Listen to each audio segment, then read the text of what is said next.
Article 18 of the International Covenant on Civil and Political Rights is often the footing for those taking a stand for their right to use psychedelics. Consider churches of Santo Daime, houses of Rastafari, and many indigenous societies that are protected by this universal human right, freedom of religion. For many of us in more secular societies, however, can we really honestly say that our use of psychedelics are essential to our practice of religious belief? Well, perhaps some of us can, but even then the burden of proof lies on us to fit the standard definitions for a valid religion, and this creates problems. For example, as Charlotte Walsh points out in the lecture given in 2019, there have been cases where Rasta's freedom to manifest and practice their religion, for example, was deemed a threat to public safety, order, health, or morals, and thus subject to Section 3 of Article 18, which allows for limitation of religious freedom in such cases. So besides all of this, what about those of us who are not particularly religious but still benefit from psychedelics? Where do we stand? Well, let's take a look at the article again. Article 18, Section 1, everyone shall have the right to freedom of thought, conscience, and religion. Note also that the caveat in Section 3, which allows for the curtailing of Article 18, refers specifically to freedom to manifest one's religion or beliefs.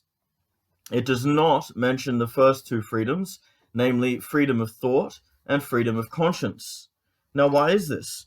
Perhaps because freedom of thought and conscience is at the very heart of Western secular law, and therefore not just enshrined in the Universal Bill of Rights, but in nearly all democratic constitutions at the national level. Major philosophers whose thought laid the foundations for the modern Western political and economic order placed great emphasis upon freedom of thought.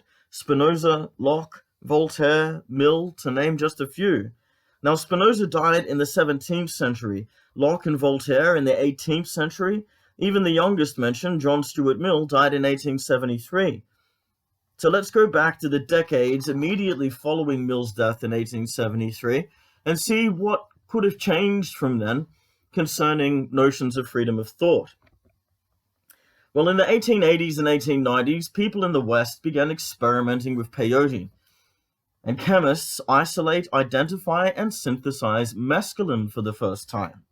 So now, just as in the past, books were used as a tool that one could use to change the way that one thinks, now the modern Western scientific person was discovering psychedelic substances as tools, which also, like books, can be used to change the way that one thinks. So were there any other tools discovered at the same time, which, like books, could be used to change the way that people think? Well, it's also in the 1880s and 1890s that the advertising industry comes into its own, with the modern advertising poster, and spawns a new field of crowd psychology and mental manipulation. By the 1970s, the average American consumer saw around 500 ads per day.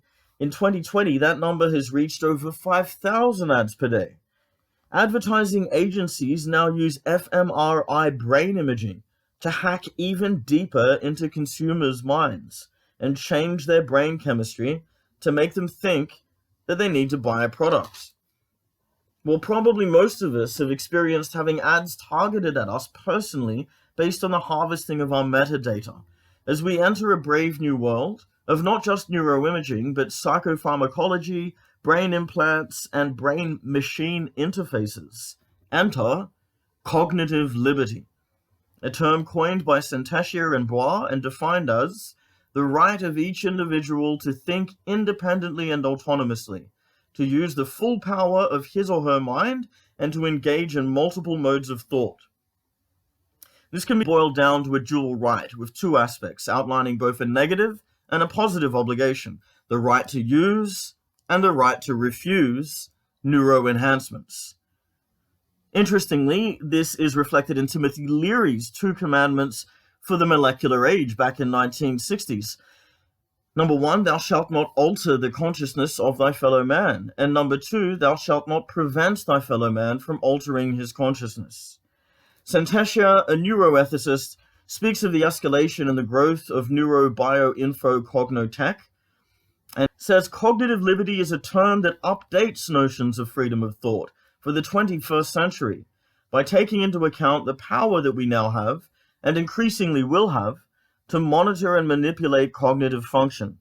Cognitive liberty is every person's right to think independently, to use the full spectrum of his or her mind, and to have autonomy over his or her own brain chemistry.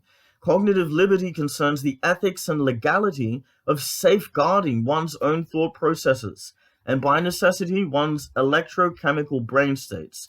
The individual, not corporate or government interests, should have sole jurisdiction over the control and/or modulation of his or her brain states and mental processes. There is thus a growing push for legislature concerning freedom of thought to be updated and extended to embrace the right to mental self-determination, mental autonomy, and mental independence. In fact, it is increasingly argued that cognitive liberty, more properly, is the very principle underlying the right to freedom of thought.